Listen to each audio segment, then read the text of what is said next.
नमस्ते दोस्तों, हमारे YouTube चैनल में आपका स्वागत है। अगर आप पहली बार हमारे चैनल पर आए हैं या अभी तक सब्सक्राइब नहीं किया है, तो नीचे दिए गए सब्सक्राइब बटन को जरूर दबाएं और बेल आइकॉन को भी ऑन कर लें, ताकि आपको हमारे आने वाले सभी मजेदार और जानकारीपूर्ण वीडियो की सूचना सबसे पहले मिल सके।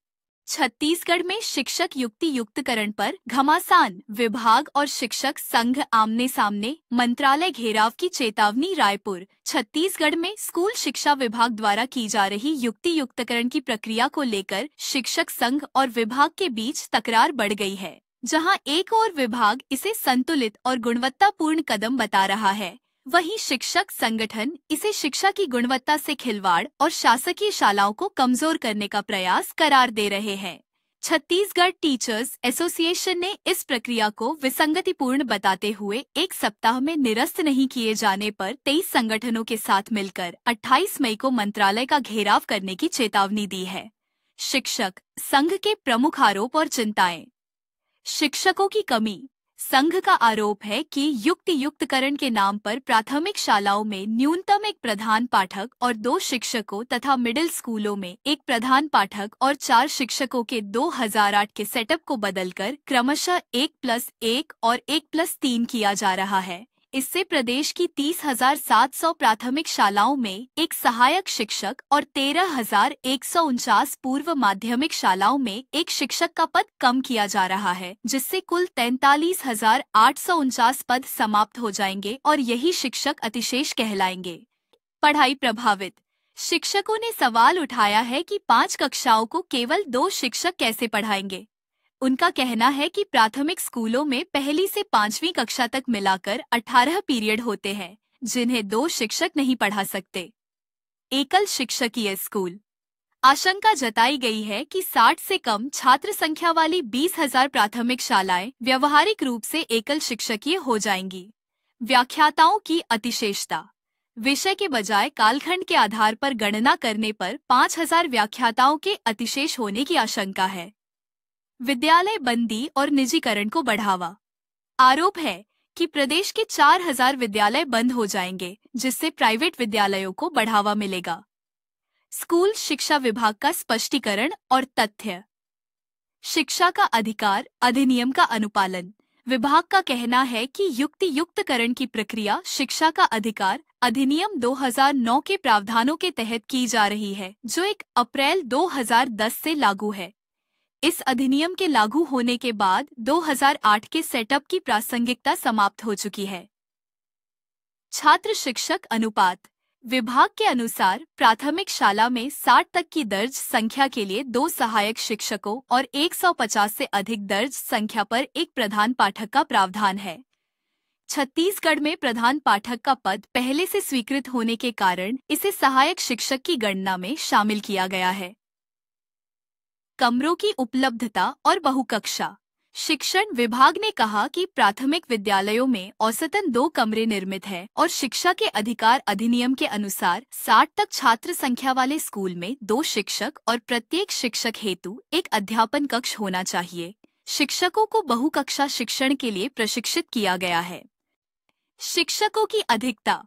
विभाग ने बताया कि 30,700 प्राथमिक विद्यालयों में से 17,000 प्राथमिक विद्यालय ऐसे हैं जहां 20 से कम विद्यार्थियों पर एक शिक्षक का अनुपात है, यानी विद्यार्थियों की तुलना में शिक्षक ज्यादा है।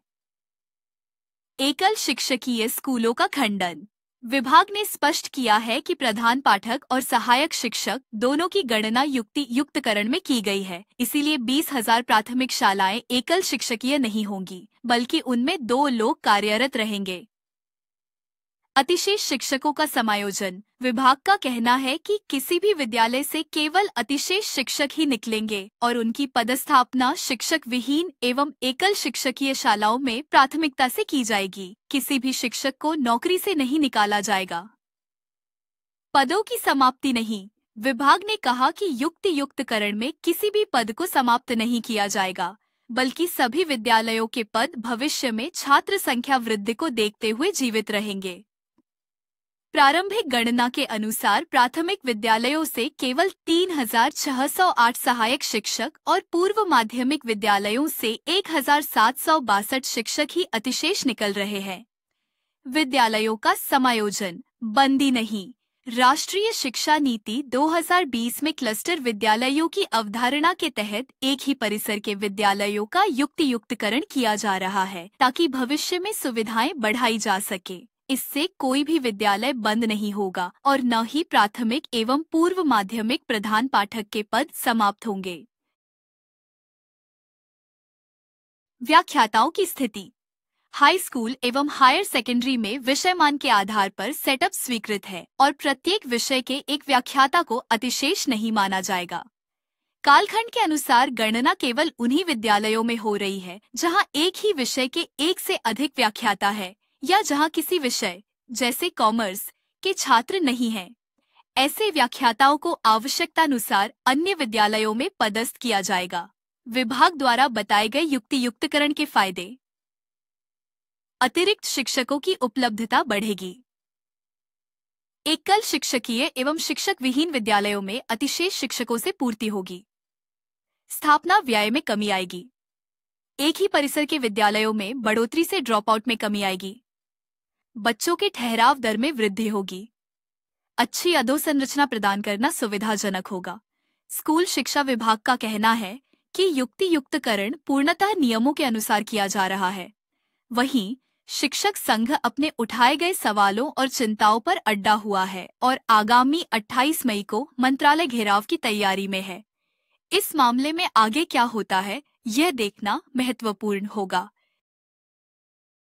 दोस्तों, यह था आज का वीडियो।